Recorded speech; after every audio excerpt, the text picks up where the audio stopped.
Money is nothing more than a reflection of your creativity, your capacity to focus, and your ability to add value and receive feedback. Tony Robbins. Welcome to Casa de Confidence, a podcast for you. You'll hear some incredible women and some awesome, cool dudes going confidently in the direction of their dreams and living in the purpose of their heart. You're our host, Julie DeLucca-Collins, and you are our sidekick. # handsome hot husband. That again. And the producer of the show. That I am. I am an author, speaker, coach, dreamer, and most of all, we help people go in the direction of their dreams and support them on their purpose. So pull up a chair, grab a drink, and make yourself at home because our casa is your casa.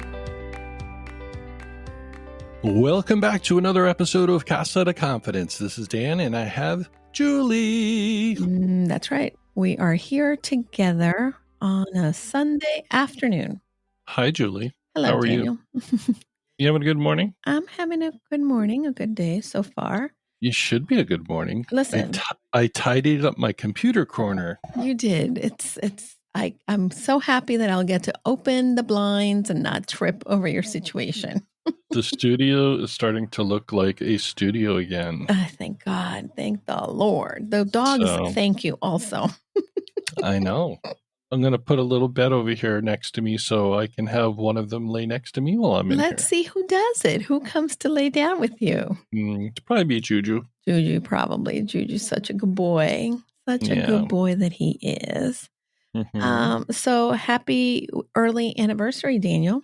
Happy early anniversary. It's tomorrow. 13 years. That's right. And I made dinner reservations. However, I do want to say I am excited to go to the restaurant that we're going to because it is one of my favorite here in Connecticut. And we don't go there enough. However, there are 3 restaurants that I really, really, really wanted to go to. Oh, yeah. And it's Monday, so they're closed. Oh, fancy restaurants close on a Monday. Well, what makes you think that they're fancy restaurants? Because they're closed on a Monday. Okay, so can you guess the restaurants that I really, really wanted to go to? You want to go to the one in Avon? It's Simsbury. Or Simsbury. What's the name of it? I forgot. Millwright. The Millwright. By Tyler Anderson, Chef Tyler Anderson. Love, love, love. Well, we got married in Simsbury. It's only fair that we should go celebrate our anniversary there. It's all the way on the other side of Simsbury from where we got married, though. And it's not. It's down the street. Is it? Yeah. Okay. And I guess I should know. I used to live in Simsbury at one point. There you go. That's a long time ago, though. It is a long time way ago. Before we got married. Hey, it's been more than 20 years since you lived in Simsbury. It was 2004 that I moved to where we are now. Yep. So you've been here 21 years now. It's crazy. I know, right? Time goes fast and it stands not still for anyone, I suppose. You know, it's funny. I moved around a lot when I was growing up. And then to suddenly be in one place for this long is kind of crazy. You know, the time flew. Well, this home is where I have lived the longest myself as well. And it's only been 12 and a half years. And listen. Now do the math. That means for the first 6 months, you didn't actually live with your husband. Me. That's right. So, Dan, I have to say, though, today we were looking at houses, though. We were. We were looking at beach houses. And now I am on a mission.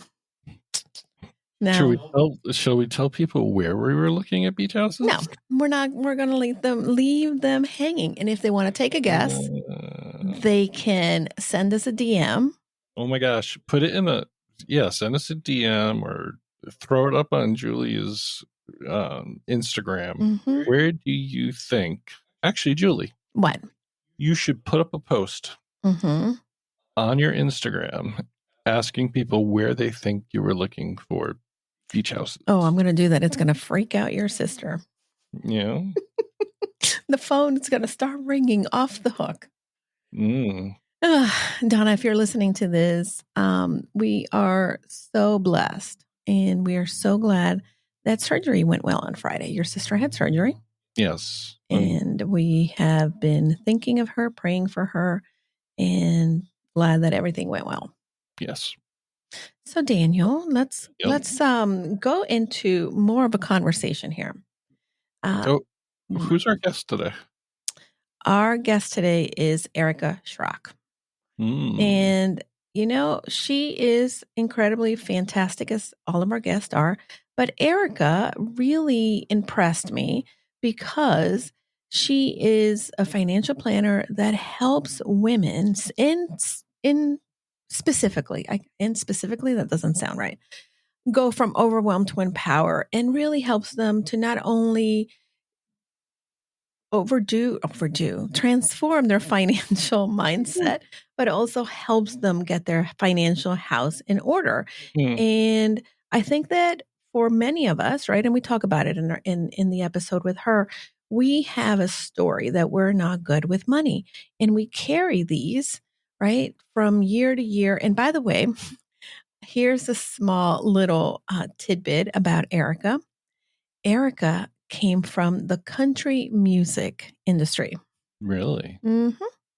Yeah, she did. And it's very, very fun to meet someone who is in the country music industry because, I love country music and I love Nashville. And she started after the pandemic, is what really helped her evaluate and prompted her to reevaluate, right, her career and her life, and to pursue a path that allows her to impact and support others. Not that she wasn't, right? Because obviously when you are a great entertainer, you're also supporting others with mental health. We love having great music. But this is like the third person we've had on the podcast that were involved in the country music industry. Mm-hmm. Right? That is correct. Is it 3? Yeah. So it is Jeff McMahon, Maddie True, and now we have Erica. Yeah, we need more people. We need more people in the industry, in the country music industry, to come and visit us at Casa de Confidence. Cool. The one thing that she talked about and that I really like is that having preparedness in your financials really allows you to defend against the what ifs in life. And I think that for many women, right, we tend to, especially if we are married with a partner, the what ifs, right? Our situations change if our partner goes away. Not that it doesn't happen for men, but it happens more prominently for women, specifically because women still make less money per dollar for each man. Not to mention that African American women and Latinas make way less than white women. So I'm just saying we need to get some fairness into the world and not stay with these old scripts that we have that say, oh, a guy does more work, so let's give him more money. Well, men do Don't even start. Don't even go do more work. That's why they don't live as long. I am kidding. I am joking. Oh my God. Really? That is a joke. I do not believe that. You don't believe that? Yeah, I hope. No. Sure hope not. It should be equal pay for equal work. And it should be. Actually, I think we should go the other way for a while to make up for the past. Well, not only that, but I think, if you think about it, okay, here's a test. In our household, we have no children, but we have dogs and we have my mom and we have other things. So when it comes to getting the prescriptions for the dogs, setting the appointments, getting toothpaste, paper towels, I mean, a lot of men, and I'm generalizing, of course, but the majority of these tasks really come to me. And I work full time in the business. And I also like to volunteer. I'd like to have a social life. And the reality is that when my work is done in the office, I have other things that I have to kind of juggle. And I know that a lot of women in the same way, right? My friend's husband went away. I mean, she went away, and my friend's husband had to take care of the kids.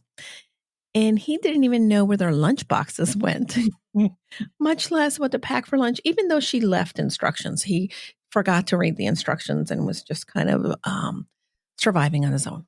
And, we need to be more of a team in every relationship, but also with our counterparts and with the people that are in our lives.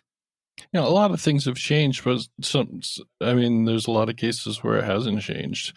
And we have a client who has a financial podcast, and I've heard her say this quote, not quote, but this fact more than twice as I'm editing her podcast. And I'm talking about Lisa Marie Robinson of the Cash and Sass podcast. That, a lot of people don't even realize, especially the newest generation right now, the Gen Zs and some millennials don't even know that women weren't even, they couldn't even open a checking account. 50 years ago, we couldn't do it. In this up to the 70s without their husband's permission. And not only that, and by the way, don't even get me started on this, but the Small Business Administration is, as most of our governmental agencies are being penalized with staff and things are going away. And really, most women were not allowed to get a small business loan. So think about you as an entrepreneur or someone that maybe who's an entrepreneur, right?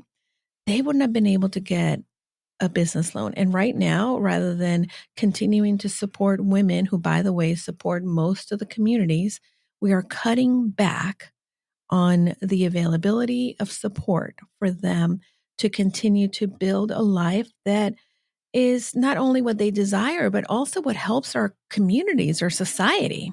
Mm-hmm. And I'm just very sad over this. And I know that some people say, oh, give a chance to the government to do their thing. And, this person is a savior. Well, I don't need a savior. I don't need a king. I need someone that is going to support women and not keep them down. Mm-hmm. I need my own podcast when can I just talk about this? You have your own podcast. I do, but sometimes I, kind of hold myself back because I don't want you to yell at me. I would never yell at you. You would just edit me out. I wouldn't do that either. Really? Okay, well, game on, honey bunny. Game on, people. Because you should start a second podcast to where, that's a good idea, actually. Mm-hmm. Have a platform intentionally used for those means. Well, I had a conversation with a couple different people already that we are touching on a very, what is the word? Sensitive? I was going to use sensitive, but I don't think sensitive is the word, Dan. I think the word is more like controversial things. No, that's not even the word either, because it's not controversial. Things that would evoke emotions in contrasting beliefs. Yes, and my goal would not to be to incite arguments, but to create a common ground where we can come and talk about this. Because, okay, I'm going to be real. Mean a dialogue instead of just throwing out talking points on each side and blindly accepting what your leader is telling you. First of all, because you're part of the same party, and you don't believe the same thing, but you have to say it because you're going to get shunned in your own party. And sorry, politics. My bad. Okay, wait a minute. Let's go back a minute, because you said something, right? That we're throwing talking points, but I want to say something that has been happening. And I see this a lot. I love to be able to find out why people believe what they believe, right? And if you really, this is intrinsic, you lived a certain life, your childhood, your parents, whoever it is, right? And your experiences really informed your beliefs. I get it. And then I want space to be able to say, hey, these are my experiences. These are my beliefs, and kind of figure out, right? Because at the end of the day, we're human and we're all looking to be accepted. We're all looking to belong. We all are looking to be in a world where we feel safe. And by the way, what bothers me is that certain people in power take the fears that people have when it comes to being safe, when it comes to being fulfilled in their families and having the things that they need. And they take those fears and they create more of a fear by saying, hey, when we have people who don't come from this country, they're going to take your stuff away. When we have people that look different than you, these are evil people. We need to have people believe the same things in you, because otherwise this country is going to go to hell. My friends, I so glad that I love to be able to have these conversations. And I know that many of you may be turning off the conversation right now. And if you are, I'm sorry. But if you're not and you think differently, I would love for you to send me a message about this, because it's worth talking about. And it's not that, my point is better than yours. It's all about what is it that we understand and how can we. And by me calling out, right, and saying things, by the way, anything that I'm going to talk about, you can call me on it. And if I'm wrong, I will admit it. But everything that I believe and everything that I'm looking at when it comes to the things that I stand for, I've actually gone in and I've done the research. I've talked about it. I've seen the different perspectives and really come back to saying, okay, this is what I embrace and this is why. But what I am seeing a lot is that when people say, hey, by the way, that wall is blue, and maybe you think the wall is green, and if I tell you the wall is blue, and here's the paint can with the name of the paint that is blue velvet, right? If showing you the actual information that supports my point, what people are saying is that they're being attacked, that people with these in proof are attacking them. And that's not what we're doing. We're actually just saying, hey, is it really that the wall is green when I'm showing you that this is blue? It says it on here. And these are anyway, we're getting off the topic, but that's my point for today. What, you're You laughing? good? A little bit. Oh my God. Okay. Well, that's the story for today. And I think that, I didn't know we were going here today. This is pretty good. well, listen, I am going to go here. And this is something that has been in my heart for a long time. And even this week, right? And we can do a whole episode on freedom of speech, but don't even get me started. We do a whole podcast. Well, why don't we do that? Why don't we do, and we'll get to real raw conversations on this. You know what we should do? What, Dan? We should get to our guest. Well, we really should. We should get to our incredible guest. And if you are looking, if you're not pleased with your financial picture, if you are afraid, or if you're maybe questioning your finances, someone like Erica Schrock is going to be one of the best resources that you can go to so that you can feel more confident with your finances. And again, any thoughts, comments, or opinions, feel free to send them. I love hearing what you have to say. You can DM me on Instagram or any of the other social media platforms, Julie DeLucca-Collins. And by the way, I will probably check Instagram first before I check anything else. Because when I check in LinkedIn, I'm getting a lot of like pitches and sales. Or when I check Facebook, oh my God, I'm getting a lot of guys telling me, hey, sweetie, you're so cute. So I stay away from. You are so cute. Sorry, I'll stop. Oh, really, Dan. Anyway, and by the way, what was the question we asked earlier that they're going to post on? You're going to do the question on Instagram? I don't even remember what it was now. Now you made me forget as well. I know. Yeah. Well, we'll have to. I've been very forgetful lately. But by the way, we're going to go back and listen, and we're going to put this in the show notes. But if you're listening again, my friends, thank you so much for being here. Share this episode. And if you have thoughts and opinions, send me your thoughts on our thoughts and opinions. And by the way, the podcast also says that, and that's where I got that phrase from. So I don't want to take credit for it, but I would love to know what's your thoughts and opinions on things. So what's up? Oh, the podcast with Knox and Jamie. Knox and Jamie. Yeah, but I like it. I'm going to adopt that. If you have thoughts and opinions on my thoughts and opinions, feel free to reach out. Cool. Okay. All right. Until next time.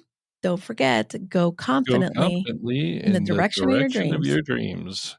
And here we have an incredible episode with Julie DeLucca-Collins and Erica Schrock. Hi, my friends. Welcome back to another episode of Casa de Confidence. This is going to be the one that you are going to need to listen to a couple times as well. Okay, today I have Erica Schrock with me today, and she's helping women and their families achieve financial independence and security. You know, there's a lot of unique challenges that come to us women, and we face them with so many different things that go through our brain.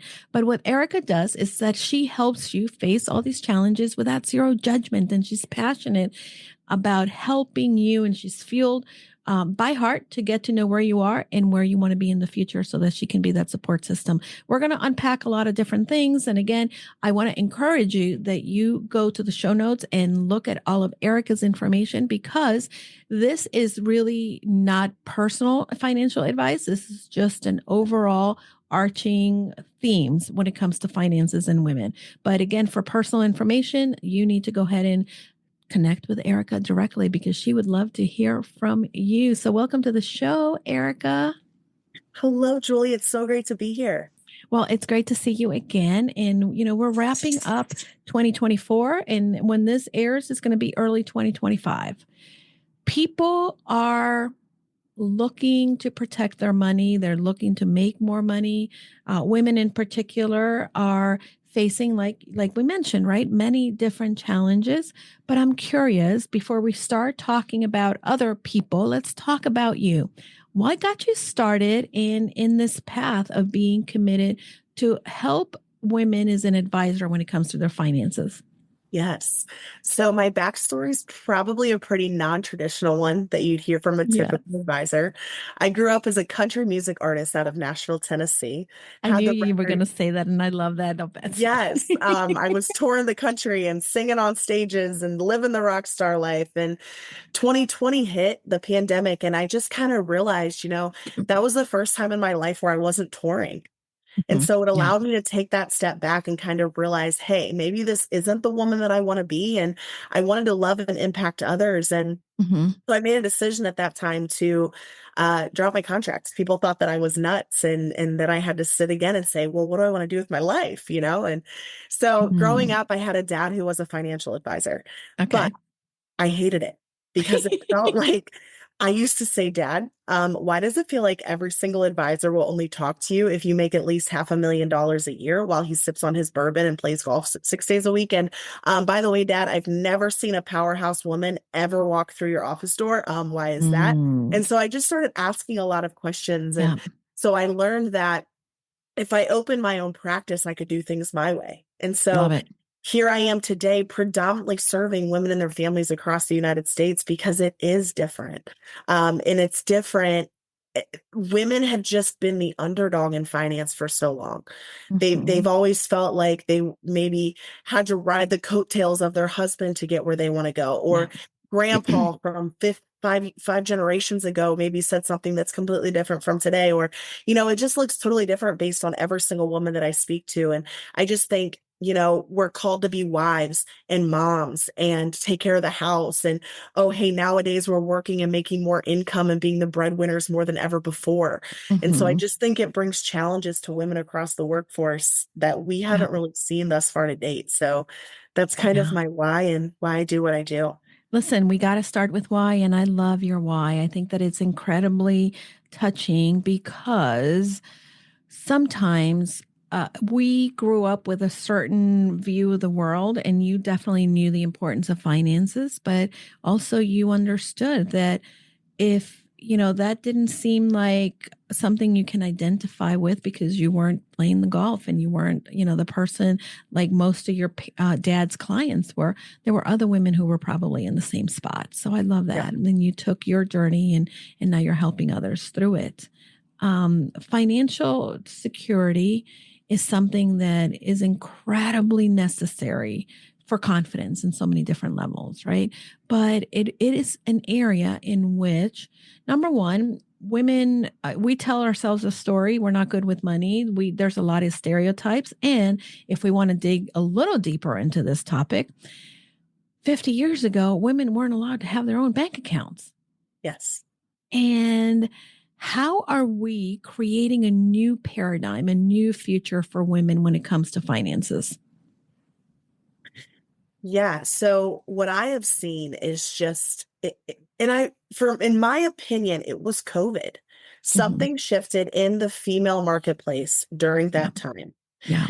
And what happened was it almost, as you were talking about, I think women deal with a lot of intrusive thoughts. I can't, I'm not enough. Yeah, I'm not again. worth it.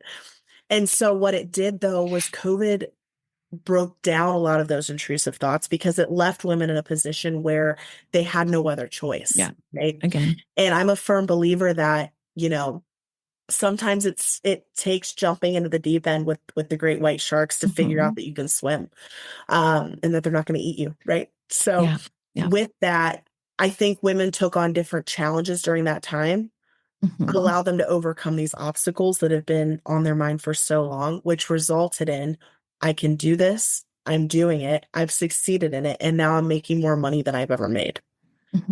Yeah. I think that again, we're shifting in directions that maybe our moms and grandmothers didn't anticipate, but there's still some of the prevalent issues that maybe other women had 10, 15, 20, even 30, 50 years ago. And that is managing debt. And also, having enough income for the dream vacation or being able to pay for your children's education. Excuse me. Can you tell me what is the path for us to improve in these areas? Sure. Well, I think that the pathway looks entirely different based on every single woman that I speak to. I think every woman's journey is entirely unique from the next.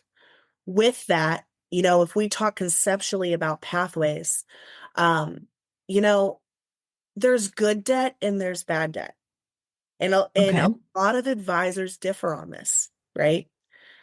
There's debt that's going to make you money and there's debt that's going to take your money. And the debt that makes you money, I would say, are the things that are going to advance you more in life, like student loans. Or maybe we take out a loan to build our brick and mortar for our business.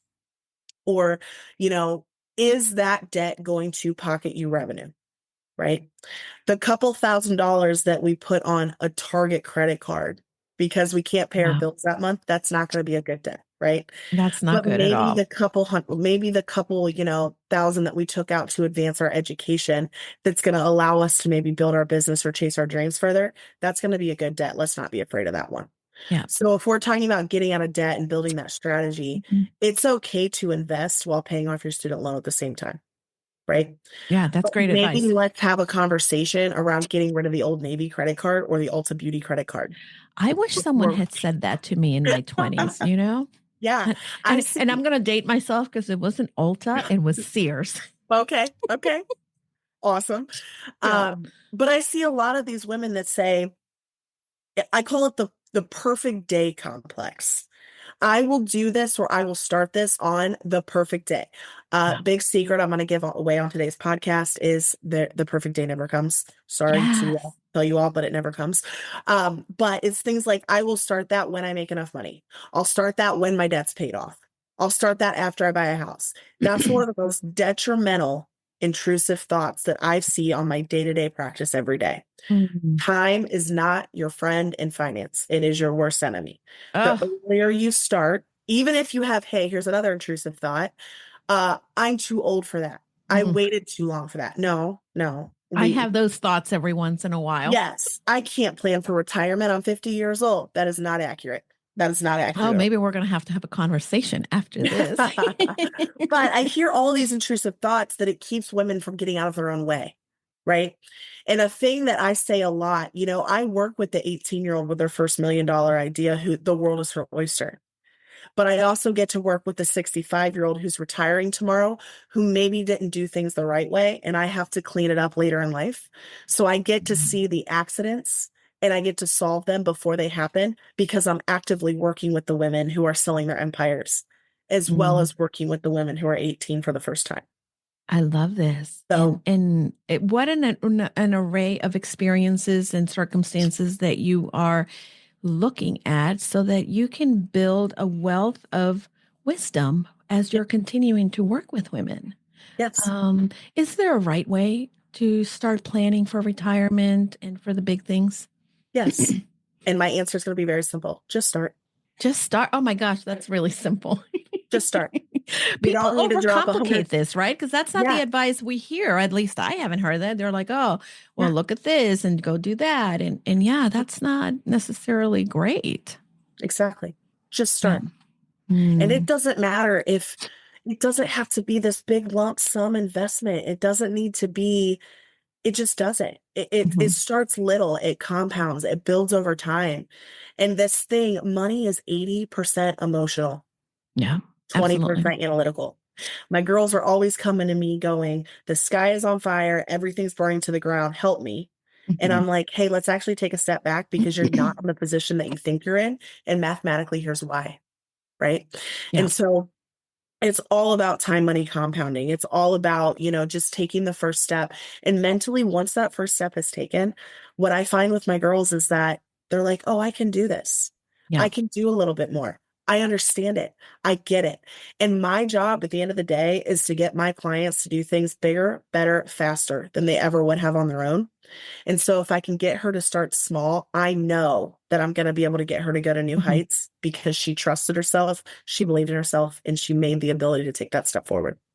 As a Tiny Habits coach here, I will say that the fact that you are encouraging individuals to start small, I am thrilled by that because I think that this is the thing, right? That we say, I need to start saving for retirement. And initially, first, I recall, right, that some of the thoughts that come to mind are scarcity. And I'm going to kind of have to give up my trip to Starbucks, or I'm going to have to go without in order to have. And it's such a, murky, right? We can't really picture our future. We know that we have to plan for it, but we're like, okay, but that's in the future. I don't know, right? Like, am I really going to have something? And I know a lot of women in particular, and this is one of the reasons that I do what I do in helping them build their business. Many women go into jobs, and again, there is a gap for some women when they become moms and they leave a job and then they have to go back after some years. And not that there's any wrong or right way of doing it, but a lot of women still in 2024 live paycheck to paycheck. Yes. How can they stop that? Whether they're in the corporate world or entrepreneurs? Sure.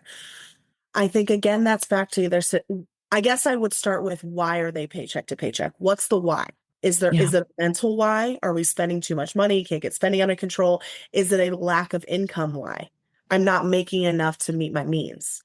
Or is it if we're talking about a business owner, am I putting everything back into my business and that's why I'm living paycheck to paycheck? So I think there's different whys. How do you get out of that is you work the system.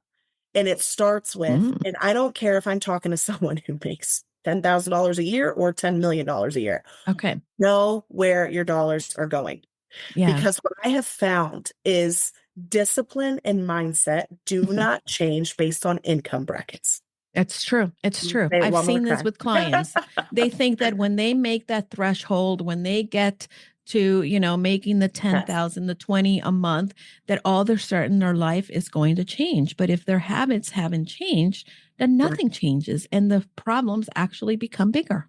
Yes. And I'll use two examples of clients. We'll call one client X and one client Y. Client X is 22 years old. She makes $45,000 a year and she saves 20% of her income. Okay. So, okay, Erica, well, that's all well and good. She probably doesn't have bills like I have. Okay. Let's say the client Y, she's bringing in approximately $150,000 a month. Okay.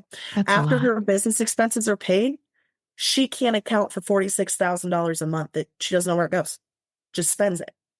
So all of that to say, money is 80% emotional. Where Mhm. are your dollars going? Are they Yeah. accounted for? What's coming in? What's going out? Where is it going? And what are we doing with the rest to advance it? Right? Yeah. How are we getting to a place where we're not living paycheck to paycheck because we're Mhm. saving? I don't care if we save 50 cents that month. We still saved, didn't we? Yeah, absolutely. And then you can build on the confidence that you can do it, right? There is evidence that you did it and you can build upon that. I think that, and for me, I have a convoluted, I think, background. I grew up with a single mom, and certainly there was always more month than money. And I then, went into a career that didn't pay a lot. I was a teacher. And then I had to have a part-time job to help me. And I look at I came in with a lot of baggage into my life and continued to create poor choices, and things would kind of escalate. Now, as a business owner, obviously I don't have it together, but I do have things that I know that I need to do better, right? And one of them is knowing where my money is going. And one of the things that I has definitely helped me grow more substantially is looking at my income, like what is my projection, what is coming in, but more importantly, what is going out. Yeah, Because if we don't keep track of that, like you said, we're just kind of living the vida loca here, right? absolutely. Yeah, yeah. I think a big thing I see too, with a lot of my powerhouse business owning females, Mm-hmm. and I'm speaking to myself too here, guys, just so you know. I myself, as well as a lot of my girls, were bad about convenience because we're Mm, so busy, right? yeah. So for me, it's like, okay, I'd rather take $1 and spend it on convenience. For example, I have a personal assistant who does my grocery shopping now because I Mhm. literally don't have time to go to the grocery store. Yeah. Well, I don't want to have an outrageous bill every month on food. It actually makes more sense for me to pay somebody to go to the grocery store and meal prep for me Yep. to set Yep. me up for success around the week than it does to stop moving, 100%. right? And A so hundred again, percent. I think every woman in her different walk of life, the Mhm. challenges look different, but it Mhm. all leads back to that money is 80% emotional and having habits that are forming around what are we Mhm. doing to know what's coming in, what's going out, and what is growing us most effectively. How do you help individuals that are coming in with a really skewed, convoluted view of themselves, and also their that false beliefs about themselves, the way they manage money are kind of the baggage that they bring in? What Sure. are some of the things that you help individuals with? Well, first, I think it starts with understanding her. Mhm. One too many times I've seen advisors that are just analytical money, money, money, money, money. Okay, let's Mhm. stop, take a step back, understand her. Again, back to that bigger, Mhm. better, faster. If I don't understand her, if I don't take the time to listen, I'm not going to get her to do things bigger, better, and faster than she would have on Mhm. her own. So I start there. Where we actually go next is I want to build trust. Mhm. So if that means that we have to take a step back from the drawing board for a second and I need to get her to trust me, I'm going to Mhm. take the time to do that. And it's not from a place of self-gain. It's from a place of by trusting me, she's going to be able to trust herself because she's going to be able to trust the system that what we're doing works. Mhm. And there's Yeah. a lot of speaking life into her and making sure she understands you can do this. And I also, with my practice, a big thing of mine is I call it open door communication with my clients Mhm. because how the heck are you going to trust me with one of the most vulnerable pieces of your Yeah. life if we don't have conversation? Mhm. True open communication and conversation. So Mhm. I call it my open door policy. I don't have an office phone. I have a cell phone. Mhm. I don't have a secretary that touches my emails and things. That's all me too. And people Right. say, Erica, how the heck do you manage this kind of? Because I take the time to do so because it's important to me. Right. Mhm. Yeah. And so for me, it's, hey, if we're having a bad day and we're feeling a certain type of something, we're going to pick up the phone and we're going to call Erica. Right. Yeah. Yeah. Yeah. And my girls will call me. I'm having a bad day. This is what I'm feeling and this is why. Okay. Let's talk about that. And then having the ability to kind of bring her back to that safe space that says, okay, here's why we're doing it. Remember this, and here's why, and keep going. Okay. And 9 times out of 10, the process continues on. Well, it sounds to me like you're that girlfriend in your corner, because sometimes we just need to, and we often talk about this on the podcast. We sometimes need that believing mirror that comes alongside of us and says, I know you don't feel like it, that you have it together, but you can and you will. And here I am to help you through it. So it sounds like an amazing, amazing support system because, again, money is that kind of thing that we can't escape, like food, right? Like we got to eat to live. The same thing, we have to have money to live. And you don't have to, and I don't think that, necessarily we all need to have $100 million in the bank, but we have to look at what is it that we envision for ourselves and what is the kind of life that we want and how do we go about putting that together? Yeah. Absolutely. I would agree. I went shopping for Thanksgiving and I went shopping. Well, first of all, I moved to Connecticut from New York City. So big grocery stores are not my thing. Not for me. Thank you. So I typically go shopping. I rotate between Aldi's, Trader Joe's, and Costco. And I went to the regular grocery store. And every time I go, I think, why did I do that? And I was horrified because at Aldi's, I can get my eggs for $2.39. And at the regular grocery store, it is not what people were paying. Yeah. So we are living in contentious times where we can't control a lot of the way that people are pricing. We seem to have everything kind of stacking against us, telling us there's not enough. There's not enough. Can we, one, save? How can we also create substantial peace for ourselves when we are seeing everything just kind of be out of control and outside of our control? So this is going to feel like a shameless plug, but I promise you it's not. Okay. The people that aren't freaking out right now are the people that actively work with financial advisors. I believe it. If money was a safety net, I would not have a business. And what I mean by that is that people are desperately craving financial security and peace. Right. And what they desire is somebody who analytically can come along and map that out mathematically and say, if you put in X and you put in Y, you're going to get Z. Mm-hmm. So, for example, inflation's really high, right? Advisors, we're calculating that stuff. Mm-hmm. That's already pre-calculated. Right. So, for example, my retirees right now, they're not freaking out because we've already adjusted that rate of inflation and they know exactly what they can spend every single month and be fine and not outlive their retirement dollars. That's really big because I think that, we're living longer and longer and a lot of people did not plan accordingly. And I think that if you make the adjustments now or work with someone that can help you through that, you can definitely change the narrative. Absolutely. And a big thing I say too, I've never been the type of advisor who's a big fan of dropping big, fancy finance words to make myself feel smart. Finance already sucks. Why do we have to make it harder? Right? I love it. It's true. So what I always tell is, let's call financial security a game. Board game, a sports game, whatever you want to call it, right? Mm-hmm. And I will ask, what's the number one purpose of playing a game? What are you trying to do? Have fun. Win. Oh, win, even better. Win, I like that. Right? I don't know how I didn't think of that. I'm a competitive person at heart. Winning, to me, looks like financial security. Yeah, that is a win for sure. Where that changes is that every single woman I talk to, financial security looks entirely different from every single person, right? However, we can't win a game unless we have the three portions of the game. You need defense, you need offense, and you need special teams. Yeah. So what's defense look like? That's the most important spot. That's where I'm starting. All of those what ifs that keep us up at night as women. What if I don't make a home to my family? What if my business has a bad month? What if my business goes under? What if I get sick and injured and I can't bring income? What if I can't work ever again? Right? Mm-hmm. Making sure that defensive side, all of those what ifs that keep her up at night are covered.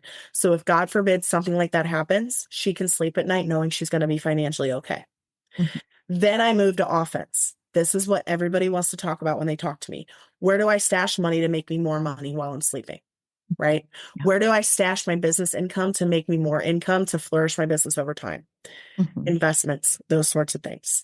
But that third piece is what I call the special teams piece. This is my favorite part and one of the most important, because this is where strategy comes into play. And it's like a giant roadmap that looks entirely different for each of my conversations. One, how are we keeping Uncle Sam out of your pocket as much as possible? Yeah. Hey, business owners, how are we legacy planning and estate planning properly? Properly, right? Child planning. How are we setting the kiddos up for their future? Oh, hey, by the way, business owners, that's a huge write-off piece. Don't miss that one, right? And how are we retirement planning? And how do we keep Uncle Sam out of your pocket as much as possible in retirement? What's the point of saving all this money for retirement if Uncle Sam's going to take it all from you anyway? I know, right? Like, don't they have enough? Exactly. So planning for that kind of stuff and making sure that as we talk about winning the game, we have all of those pieces in place. That is financial security. Yeah, I love it. You talked about legacy planning. I think that this is something that I've personally have seen.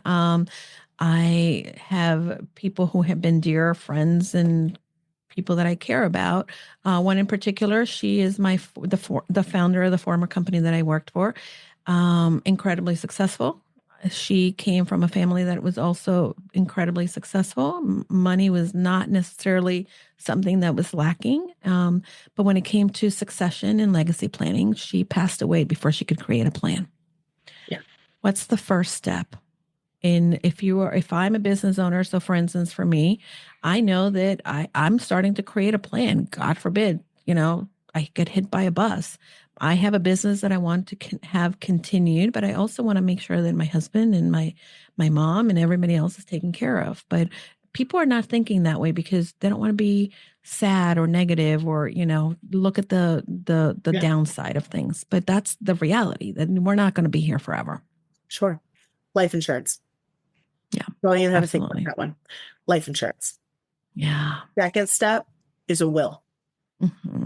Okay. Is a will, and maybe you can't answer this because again, we're not giving advice, but I wonder, right? So in my brain, I have heard that perhaps you want to do a trust rather than a will. Is that a direction that people should consider? Or, I mean, talk to me maybe because you're not giving advice to anybody else, right? But depends on the client. Depends on the client. Depends on the client. But these are the things that you're aware of and that you walk individuals through. Exactly. The huge one that I see missed. So the number one thing I would say that I see missed, they don't plan for the taxation of the estate. So they're like, I want to do X, Y, and Z for little Tommy and little Sue. Right. Okay, well, you just really made things difficult on Tommy and Sue because they have all your tax bills. That's exactly what I saw happen in the family of that person. That again, there was not necessarily a plan in place, but when it came down to it, what passed on was taxed incredibly so.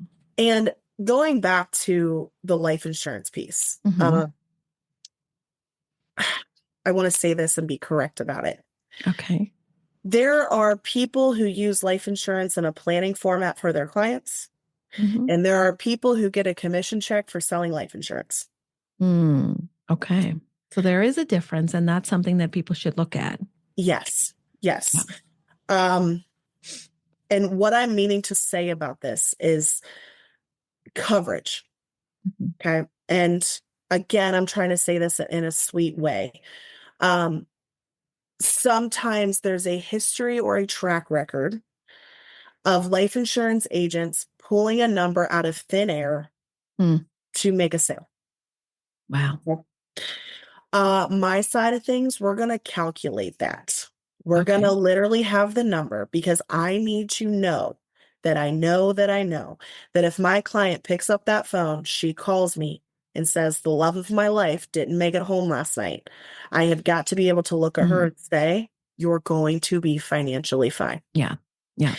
To the point that with my clients, we're actually reviewing their life insurance every single year. So all of that to say, you have a life insurance strategy or you have a life insurance policy. 99.9% of people have a policy. But not a strategy. You need a strategy. Well, I think that that totally makes sense. And I think that, in the norm, and one of the things that I have seen, right, most people get life insurance through their employer, right, whatever they offer. And that's a one size that does not fit all. And people really need to take a look at, and I mean, like you're talking about this, and I'm thinking, yeah, we need to take a look at ours because Yeah. God forbid, right, we have a business, but also and my husband always says, but don't worry, your house will be paid off. But is that really what I want? Right. Or is that really what we need? So I think that these are the things to consider for sure. Yeah. And a couple different things that I look at, I guess some big categories. Obviously, what's it cost to put you in the ground? Mm-hmm. The employer's cool for that. But let's paint a scenario. So I always tell clients, your personal plan should be like an ice cream cone. Mm. Anything your employer offers you is cherries and sprinkles on top of that cone. Amazing. Yeah. Here's why. So let's say you have, I don't know, 200,000 through your employer. Mm-hmm. Your employer goes under. You have a cancer diagnosis that suddenly just popped up. Wow. Guess who's never insurable for life insurance for their family ever again? That's huge. That's something that definitely, I get it. And now you're saying it. I'm like, oh my God, she's right. Yeah. That's huge. And, a passion of mine, let's say I have an 18-year-old Mm-hmm. and she has zero need for a term life insurance policy. Mm-hmm. We're going to take $5 a month and we're going to put it on a rider somewhere, somehow, so that I know that when she goes on Life and a Mama, that they cannot come back on her medical history. Because any woman who passes through my hands, if there is a medical diagnosis that happens between the day that you meet me and the day those babies pop out, that's going to keep you uninsurable, not on my watch. So that's just my philosophy on it. And I love that. And I think that you're really looking out for your individual clients. Now, many of my women that are listening, and of course, my clients tend to be more seasoned women. Sure. And have popped out a couple babies, if not travel the world like me, right?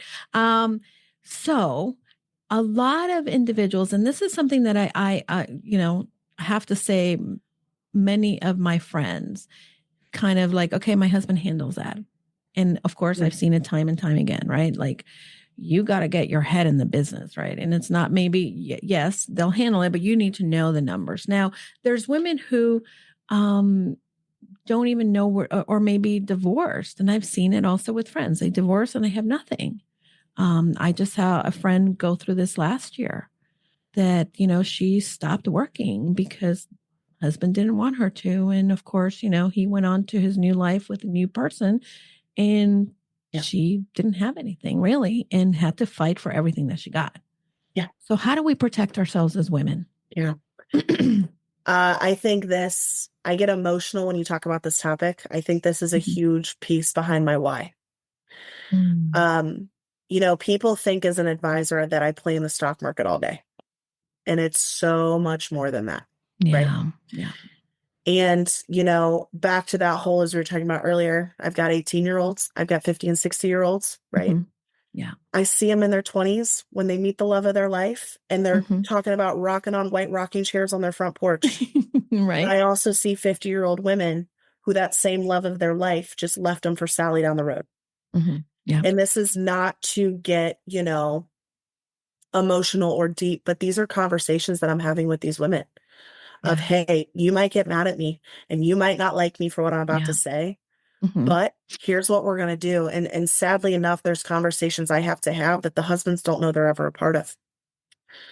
And a lot of the time I know that one of my clients is about to make a decision that he doesn't know is about to be made. And I get her in a position to get ready for that season of her life. But what I would say is, you want to be a good woman. You want to be a good wife. You want to be a good mom. And that's amazing, right? But at the end of the day, other people's choices are not a reflection of you. And we need to make sure that what you have is yours. And that if God forbid something like that happens, you have your own accounts that you have access to, that you have worked for. Because again, we can sit here and say that life is hunky-dory, But at the end of the day, I see it way too much. So have your own plan. Girl, preach that. Please have your own plan. Mm-hmm. And if your husband wants to be involved, fantastic. Right. Do not let your husband keep you from having your own plan. Absolutely. And you Please. know, and I speak from experience, Erica.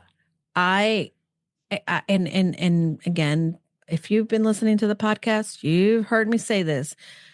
I stayed way too long in a marriage that I shouldn't have stayed for many years because I was afraid, right, that I wouldn't be able to make it on my own. Now, granted, I don't know why obviously I needed to have the little blinders removed, but I made more money than he did. I was more financially secure than he was. And that yet the fear, right? This is the woman thing. Like, oh my God, what if I can't make it? And when I finally left, what allowed me to do so was the fact that I had my own accounts that I could say, okay, goodbye. Let me just change this account. Goodbye. And I could make the choice. And I know that there's so many women listening that are miserable, they're in abusive marriages and don't have the way of leaving because they rely on their spouse for money. Yeah. How can we help them? What can I do as a business, coach or a consultant that supports them? And what can other women who are in a position that are independent and maybe I'm in a happy marriage. I love my husband, but I also love to have my own independence. Yeah. How can we help them? Well, I think it starts with letting her know she's not alone. Yeah. I think it starts there. And I think it takes a tribe, women coming behind her to say, like, you can do this, right? On my side, it's, making, again, I'm going to go back to have your own plan. Take the time to speak to an advisor and have your own plan. Yeah. Fun fact is that advisors are 100% stuck to client confidentiality. Yeah. So we have to do what you want us to do and what you tell us to do, which includes if private conversations need to be had, then private conversations need to be had. And I know sometimes, and for some people, that might be a little tough to hear. Yeah. But at the end of the day, like I said, I'd rather have the difficult conversation than to ever get the phone call of he's gone. Now what? Now what? Yeah, absolutely. I saw, and of course, people know that I get my news from social media, but it's some entertainment as well. I was on TikTok and I started to follow this woman, and it was devastating to see because she had married the love of her life and they were excited to be able to buy a house. And right when they were about to buy the house, they were about to close on the house. He had a heart attack, died in the Dunkin' Donuts parking lot. And her dream home went by the wayside because one, she didn't know what they had, didn't handle the finances, didn't have her own stuff, right? And this is what a setback for a woman, right? That and by the way, she didn't marry young, and she had been independent for many, many years, and then all of a sudden she has to recalibrate her life without the love of her life. And now she has that extra headache and burden of the finances. I lost a 26-year-old a couple weeks ago, and I'm still losing sleep over it. Sorry. Young couple. I've been working with them for about 3 years. 3 years. They were having fertility issues for all 3 years, doing a lot of IVF saving, that sort of thing. And the husband had called me, and if I choke up here, I apologize. No, you're perfectly fine. And thank you for sharing, because I know that these stories matter. Yeah. For as difficult as they are to recount. Yeah. So she's 26, he's 27. We met for their yearly review. They get on the call. The first thing out of their mouth is, we're pregnant. And so I start crying, and we're rejoicing and we're celebrating. And it's just been such a long journey for these two. And I'm like, all right, let's start this baby plan and stuff. And we have this big conversation. And about 4 months after that conversation, the husband calls.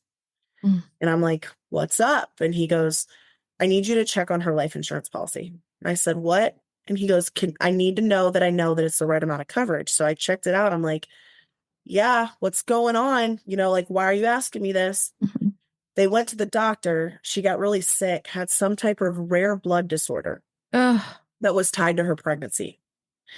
So came together on that. 3 weeks later, 3 weeks later, he calls and says she didn't make it home last night. Oh, devastating. And I'm as sorry. horrible as this story is, he never has to work another day in his life. All the debts are paid off. His home is paid off. Yeah. And all of this was to say this family was okay, more than okay, because of what would cost an equivalent of a Big Mac at a McDonald's drive-thru. Wow. So That's all huge. of that to say, like I said, people think I play in the stock market all day. It's so much more than that, right? Absolutely. It's planning, security, knowing you're going to be okay. Yes, no amount of money will ever bring back his wife and his unborn baby. But at the end of the day, he didn't have to wake up the next morning and figure out how he was going to have to make ends meet, or how he was still going to retire, or any of that stuff. Anything. He's just, and it gives people the room to grieve when you need to grieve. Yes, which is important. Yeah. Very important. Absolutely. So thank you for sharing that. And I think that, it's absolutely the case. I want to encourage the listeners because, nothing is guaranteed, but what we can do, and if we fail to plan, we're planning to fail, right? And like my dad would say, perfect previous planning prevents problems. So it is very important to find helpers like Erica and individuals who this is their jam. Like, we're not supposed to be experts at everything. There's people who are specialists, and these are the people that we need to turn on. And we need to say, hey, help me. I need help. And it doesn't define you in any negative way because you are asking for help. If anything, it creates the fact that you are a strong person because you realize that you need the assistance. So, so amazing. I could talk to you for days, but I'm not going to because, I really, no one's going to listen for days, but I hope people listen for days, but they're not going to listen for days because everybody else has a life. But this has been really informative. You're phenomenal. I knew from the moment that we connected that, you definitely are someone that is committed to helping women and to being in the space of allowing us to live our life in the best way possible with the right resources and information. How do people connect with you? What is if someone is listening and says, oh, maybe I can work with her. Maybe I need to, what is the first step? Yeah. Back to that open door communication policy. Yep. I don't want them to go through 27 hats to get a hold of me. Guys, we're going to look me up on social media. We're going to send me a DM. Perfect. We're going to go to my say coffee and she'll talk to you in her DMs. Exactly. It's going to be that laid back. All right. It doesn't need to be this crazy process. You're going to go to my website. You can read a little bit more about me there. There's a giant blue Let's Connect button. Sends you right over to me. I'll give you a call. And that's it. You'll hear from me. I'll give you a call. We'll get time on the calendar and we're going to have laid back conversation, getting to explore different worlds.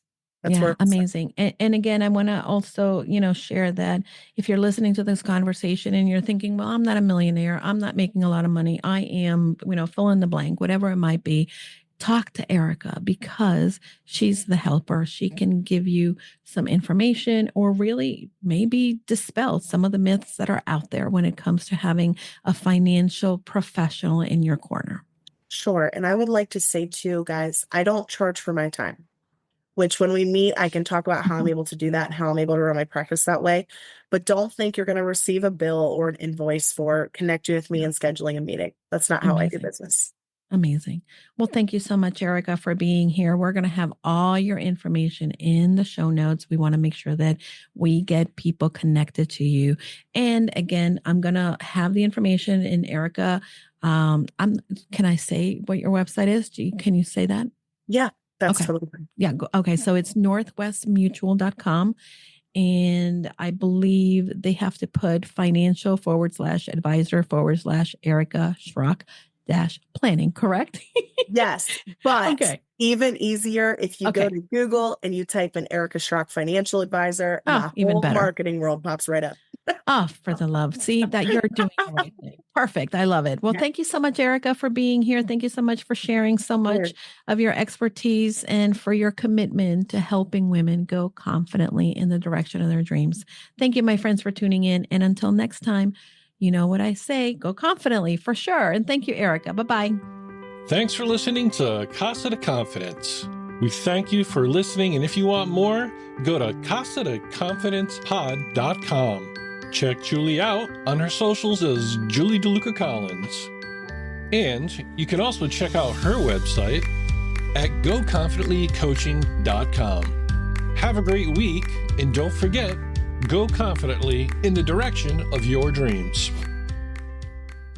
Hi, everybody. I know that sometimes we get very lonely in this entrepreneur journey, and I want to invite you to join us into our limited time only Purposeful You Mastermind. For many of us entrepreneurs, we believe that we can do it all. But the reality is that doing it alone only creates a lot of overwhelm. So join us at the Purposeful You Mastermind. You can find out more information by going to bit.ly/Julie's Mastermind. This is going to be the place where you are able to then unlock your full potential and achieve long-term success for your business. Push you behind your current limits, expand your connections, discover new ideas, and implement them with confidence. You're going to get the support in all aspects and transforming you to the six-figure business you've been looking for. Pause and get off the hamster wheel if you've been spinning around. This is a time where you can get that support from like-minded entrepreneurs that are here to join you in your journey. Together, we can challenge the assumptions and land the speaking engagements and opportunities we want to grow our business and make an impact in the lives of people. See you then. Remember, you can find the mastermind at bit.ly, Julie's Mastermind.